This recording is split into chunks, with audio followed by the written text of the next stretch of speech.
श्री सद्गुरु देवाय नमः। भाइयों बहनों, हर व्यक्ति जीवन यापन के लिए धन कमाता है, लेकिन वो धन कैसे कमाता है ये उसके ऊपर डिपेंड करता है। कुछ धन अनीति पूर्वक किए गए कार्यों से आते हैं और कुछ धन जो आदमी अपनी मेहनत से कमाता है। अनीतिपूर्वक कमाए हुए धन कहीं ना कहीं आपको नुकसानदायी होगा। उसी पर आधारित आज मैं एक सत्य घटना आपको सुनाने जा रहा हूँ। इस घटना को पूरा जानने के लिए इस वीडियो को आखिर तक अवश्य देखिएगा।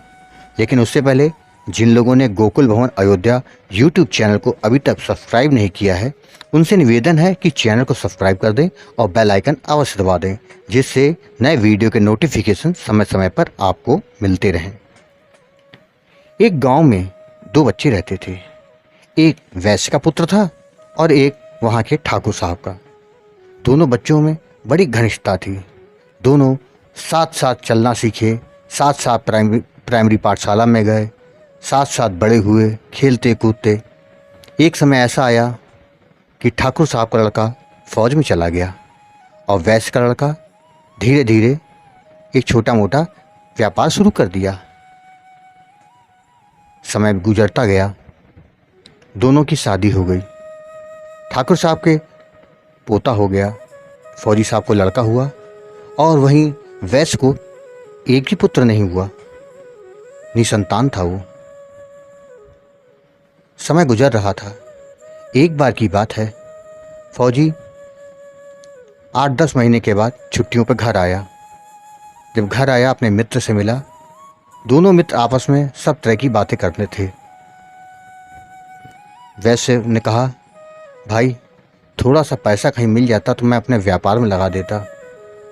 व्यापार बहुत छोटा चल रहा है, उसे गुजर बसर में बहुत दिक्कत हो रही है।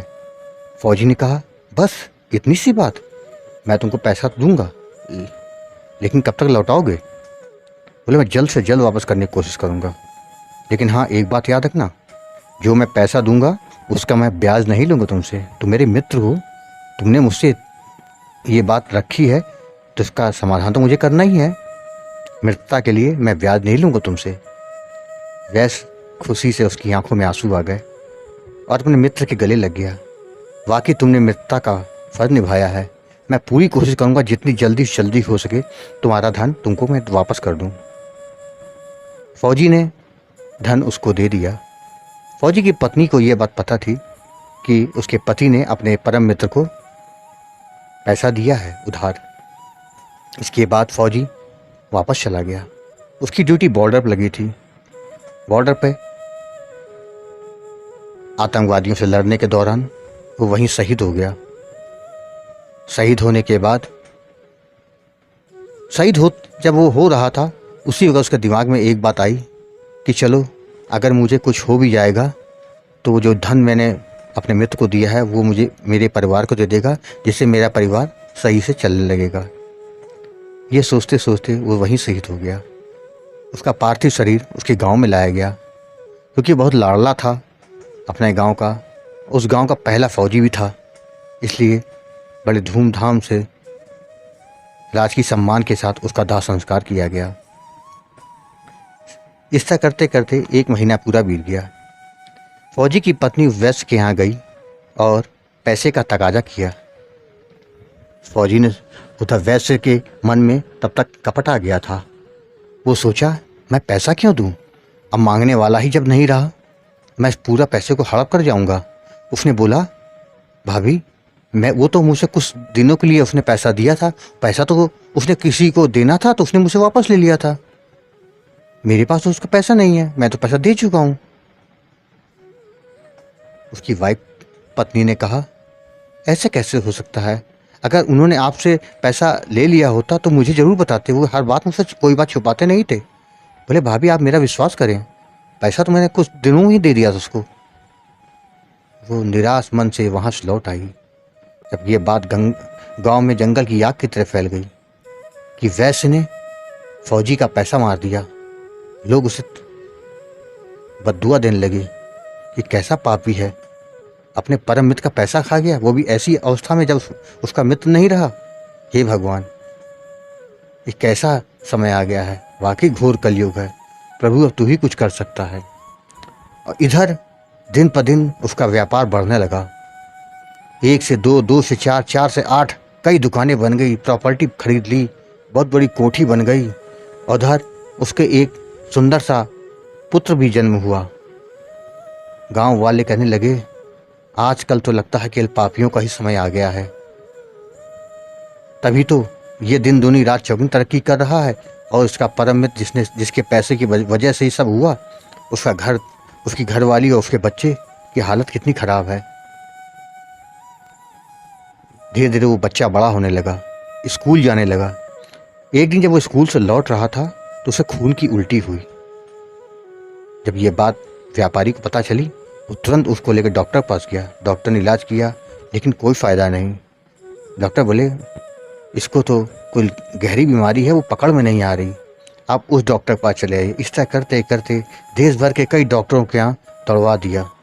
धीरे धीरे उसका व्यापार ठप्प हो गया, दुकानें सब बिक गई, हर तरफ से प्रॉपर्टियाँ सारी बिक गई। जो कोठी उसने बनवाई थी वो कोठी भी बिक गई। लेकिन बच्चे का में कोई सुधार नहीं हो रहा था। यहाँ तक कि डॉक्टर ने आखिर में बोल दिया, अब बच्चे को ले जाइए, इसमें कुछ बचा नहीं है, जितने दिन की समय के सांस इसकी बची है बस वही है, अब इस वक्त कुछ नहीं हो सकता है। वो रोते मन से बच्चे को गोद में उठाए चला आ रहा था। रास्ते में उसने देखा एक साधु वहाँ से आ रहे हैं।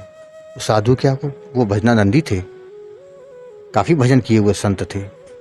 उनके श्री चरणों में वैश्य ने अपने पुत्र को रख दिया और बोला, बाबा मुझसे ऐसा क्या गुनाह हो गया जो मेरा बेटे की ये हालत हो गई है, अब आप ही कुछ करिए, मेरी समझ में कुछ नहीं आ रहा है। उस साधु ने बच्चे को देखा और उस व्यक्ति को देखा, वैश्य को मतलब, और वो मुस्कुरा दिए। बोले, अभी तू नहीं जाना कि तुझसे क्या गलती हुई है? बोले, नहीं बाबा, आप बताओ मुझसे क्या गलती हो गई है? बोले, तुझे अपना वो परम मित्र याद है, फौजी? जैसे ही फौजी बोला, वैश्य के सामने सारी तस्वीर आ गई सामने। तूने उसका पैसा हड़प लिया था, उसके बीवी बच्चे भुखमरी के कागार पे पहुंच गए थे, और तू धन के लोभ में ऐश कर रहा था। ये बच्चा कोई और नहीं, ये वही फौजी है जो लोगों की बद्दुआओं तुमको मिली हैं, उसी का नतीजा है कि तुझको ये बीमारी हो गई। और वो तुमसे अपना एक एक पैसा ब्याज समेत वसूलने आया है, और जिस दिन आखिरी किस्त वो पूरी कर लेगा उसी दिन इस दुनिया को छोड़कर चला जाएगा। ये कह के साधु वहाँ चला गया। अचानक वो बेटा अपने बाप से बोलता है, पापा। बोले, हाँ बेटा, वो जो चूरन, एक सामने दुकान थी, वो चूरन की पुड़िया है ना, वो हमको ला के दे दी, बड़ा मन कर रहा खाने को।